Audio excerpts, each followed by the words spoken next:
Why boxing? You were quick on your feet. Everyone says you are very quick on your feet. Boxing एक ऐसी चीज है Nah, जो बड़ी एक particular sport है, and a lot of you know why? Pakistani तो चाहते भी नहीं है. We play cricket, cricket, cricket. Why boxing? Nah, I'll tell you why. I'll tell you why. Because so when I was young, I was like maybe 5, 6. I was very naughty. I used to always fight outside on the streets with the kids.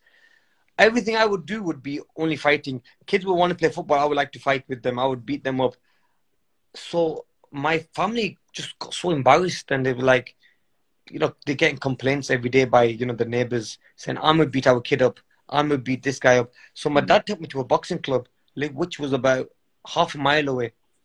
And he said, listen, mm, go to a boxing club. Now, no father would have thought that I'll take my son to a boxing club because you think that's going to only encourage him to do more boxing, more fighting. But it's not. mm, What boxing taught me by going into the gym, the first day I walked into the gym, I remember the trainer saying to me, you are not allowed to fight outside. Boxing is about discipline. You only fight in the mm, ring. And he gave me such a mm, a telling off and told me to be, you have to be a gentleman if you want to be a boxer. And since mm, then, I never looked back. Boxing diverted my energy. Instead of using the energy on the streets and in school and at home, I used the energy only in the boxing gym. So then by the time I went home, I was tired. I want to go to sleep. I want to rest. And I was always listening to my teacher. My teacher would tell me, always behave, never fight outside, always respect your fellow friends and your fellow mm. teammates. And that's what I did.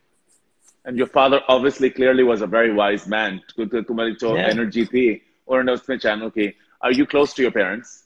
Yeah, they're very close to my parents. Yeah, everything I've done in my life, I've always been close to them. They've always been like my backbone, really. They've always supported me in my boxing and everything, and I've always been very good to them as well. So recently, we used to all live in the same complex before. See, that I have two houses where I live, but so I was living in the other house, and so what I decided to do is buy them a bigger house somewhere else. So they live in a bigger house now, just up the road.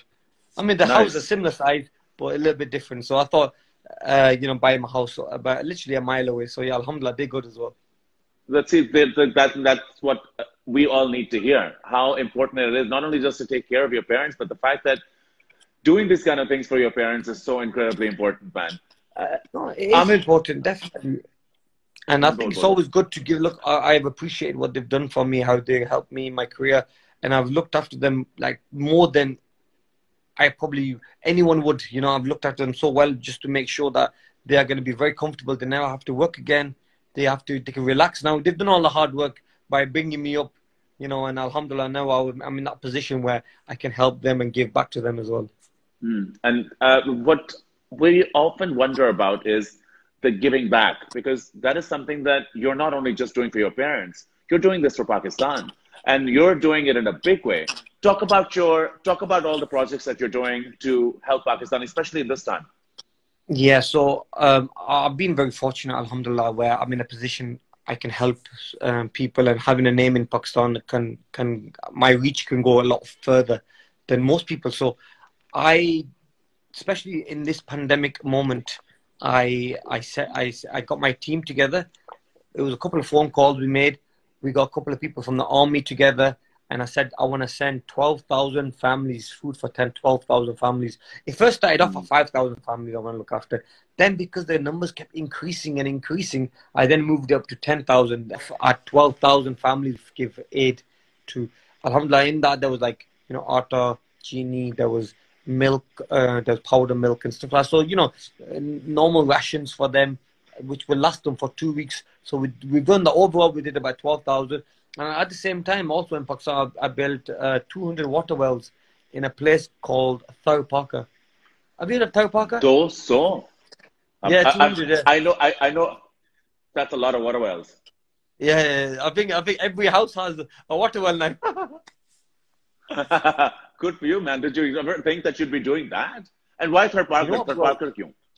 Why Thar Parker? Because Thar Parker, bro, it's a desert. And I remember going there with my wife one time with the army as well. They flew me out in the helicopter and they go, have a look at this place. If you're gonna give any funding, this is one place you may want to look at.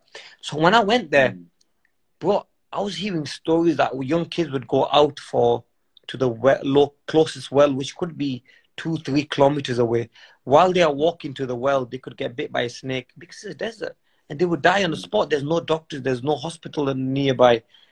So when I heard these stories, I was like, wow, like, and then there are some wells they have which has no water in it. So what we had to do then, I got my team together. We had to do the deep bore wells. We built them. Also, we built small medical centers and hospital, a close hospital for the villages.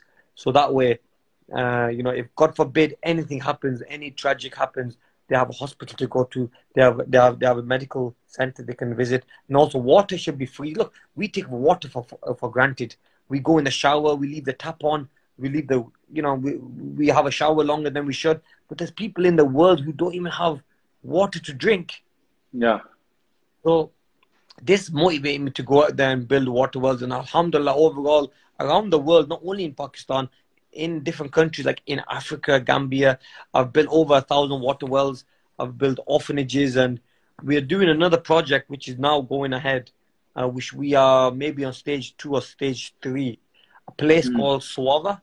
I don't know if you heard of Swava. No, I haven't. Swava is off it is. GT Road, more in Punjab. And we are building an orphanage.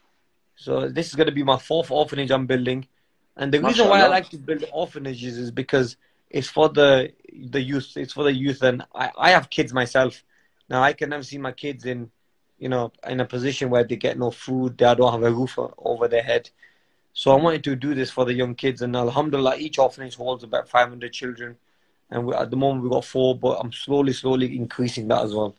MashaAllah, God bless you, man. That's amazing. I did not know that you were doing orphanages. I know that you बहुत और काम कर रहे थे, especially COVID के वक्त. I saw a lot of updates, and I kept following from my friends in the UK as well, and they keep telling me the good work that you're doing. No, mashallah. Orphanage is something I really, because I think that is the future. And it's not only about having a roof over their head. It's about having a school center there as well, having a masjid there, educating them, because they are our future. So we'll make sure that all the orphanages have schools in there so the kids can be taught. What I sometimes wonder, तुम एक hero, ना सिर्फ national hero, international hero, तुम्हें पाकिस्तान में, US, UK, you name it, boxing is a very popular sport, and you're now recognized the world over. Being married to you must be difficult because you're a very big name. You're a big star. How does Faryal deal with being married to Amir Khan? You know, it's quite difficult at times because, like, you know, I'm a very nice guy. I'm nice to everybody. So it's like, for example, if I would go out somewhere to a cafe or to a bar, and some woman might want a picture. She might come and hug me, but like, I'll be like, I bet. I would, instead of, I'll let her do it. You know what I mean? I'll be like, okay, just take a picture. And then, but then obviously sometimes a picture could look a lot worse. You know what I mean? Then it looks. So a lot of times I've been in trouble. The wife's always told me off, but obviously she knows. Look, end of the day, she knows I'm only hers. I've made mistakes in my life, and I've come back from them stronger. And I think, you know, because we got married when we were very young, and I think sometimes when you get married when you're young, was it love? It was love. Yeah, it was love. Yeah, it was love marriage. Me and Faryal met in New York when I was doing a shoot for Prada. Okay. So I was doing a shoot for Prada. I was the eyewear. How cool is that? How cool is that? So I'm a boxer and I get punched in the face, but I was a model for eyewear, bro. So what happened was I was in New York and I met Faryal through a friend. We're having dinner and I said she's beautiful. I really like her. I go, can I keep in touch with you? So we kept in touch with each other via WhatsApp, and then within 5 months, bro, I had to drop the question. I said, I want to get married to you. And we got married. 5 months? Dude, you were quick. You were quick on your feet? You were quick on your feet? You're like, yeah, I said, because, you know, when you meet someone and you click with them, you think, maybe, look, it's going to be hard for me to... See, I was in relationships before, and I never clicked with somebody like I clicked with Faryal. So when we clicked, I said, look, to my parents, came home, I said, look, Mom, Dad, I've seen a girl, I want to get married to her. So we got married. After we met, we got married like 2 years later, but we got engaged a year later. And then we got married the year after that. But I think, yeah, man, I mean, it happened quick. I asked for the hand quickly because I thought before somebody else asks, I want to be the first, I want to be in there, I want to make sure it's done Islamically, done properly. Yeah. Yeah. Oh, well, listen, here's the thing. Your relationship has constantly been under the scrutiny of other Yeah, people's opinions, yeah? So much so. Last year, it was, I mean, I wasn't going to go here, but I'm going to go here because it's something that people talk about. yeah, Was it difficult for you, the situation that you were going through? There was, it was for the whole world to see. yeah. How did that impact your communication? Or do you think that the world's opinions were also coming in the way? I think you know what happens. I think so. Basically, I think I was hitting a stage in my life where I was going through a little bit of just want to be out, want to just live that free life again. I did get married when I was young, when I was a very young person. So when I was young, I thought I got married too early in my career or in my life. I wanted to enjoy a little bit more. So I went out enjoying it. And then whilst going out enjoying it, it's like I then forgot about everything around me. I went through a very tough time. Forgot about my Mm, kids. I just wanted to focus on me and started mm, to enjoy what was around me, going out mm, with women and misbehaving, and then like putting a statement out there where I was saying that my wife is not with me. She's seen someone else. I mean, which was not true, but I don't know what, why. See, I was going through, what was that about? Why did you say that? bro. I don't know, bro. And I did it to a good friend of mine who's a very close friend of mine. He was a very close friend of mine, who was Anthony Joshua, and I ended up putting him in the shit. Also, my wife, and I don't know why the hell. See, I was going through such a. I was just. I didn't realize how powerful social media is, and where social media by tweeting something that you may say as a joke or something could be twisted in such global news. And that was when I Oh, realized that look, you have to be very careful every time, whatever you say, whatever you do, especially when it's social media, you're giving it out. And I could have lied and said, "Oh, it wasn't me. My phone got hacked."